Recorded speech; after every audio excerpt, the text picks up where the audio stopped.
అల్పపీడనం బలపడి ఇంకా తీరంలోనే కేంద్రీకృతమై ఉంది. మరో 2 రోజుల పాటు ఇదే పరిస్థితి ఉంటుందని వాతావరణ కేంద్రం చెబుతోంది.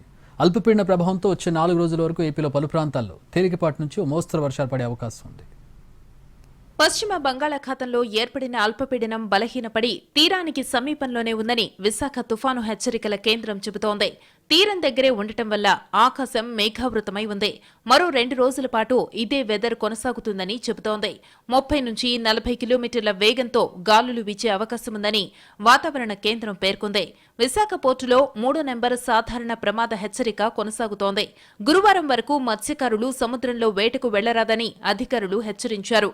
అల్పపీడన ప్రభావంతో వచ్చే 4 రోజుల వరకు ఏపీలో పలు ప్రాంతాలలో తేలికపాటి నుంచి ఓ మోస్తరు వర్షాలు కురుస్తాయని పేర్కొంది.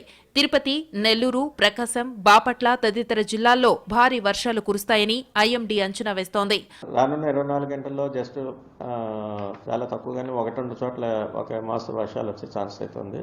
అలాగే next coming 2 to 3 days 3 days వరకు దక్షిణ కోస్తాకి అయితే మటుకి ఒక మోస్తరు వర్షాలు అక్కడక్కడ, అలాగే ఉరుములతో జల్లులు 1-2 చోట్ల భారీ వర్ష సూచన కూడా వేస్తున్నాం. ముఖ్యంగా నెల్లూరు, తిరుపతి, ప్రకాశం ఈ జిల్లాల్లో నెక్స్ట్ కమింగ్ 2 to 3 డేస్లో 1-2 చోట్ల భారీ వర్ష సూచన వచ్చే అవకాశం ఉంది.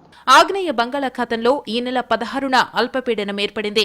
తరువాత వాయుగుండంగా బలపడి తమిళనాడు తీరానికి దగ్గరగా వెళ్లొచ్చని నిపుణులు భావించారు. కానీ తరువాత 2 రోజులకు తీవ్ర అల్పపీడనంగా బలపడి ఏపీ తీరం వైపు వచ్చింది. మరో 2 రోజులకు వాయుగుండంగా మారింది.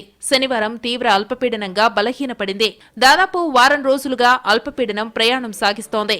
ఉత్తర భారతం నుంచి వీచే పశ్చిమ గాలుల ప్రభావంతో వాయుగుండం ఉత్తర కోస్తా తీరం వెంబడి ప్రయాణించిందని నిపుణులు అంచనా వేస్తున్నారు. ప్రస్తుతం వాటి ప్రభావం తగ్గడంతో మళ్లీ దిశ మార్చుకుందని అంటున్నారు. దీని ప్రభావంతో దాదాపు 5 రోజులుగా మత్స్యకారుల పడవలు ఒడ్డుకే పరిమితమయ్యాయి.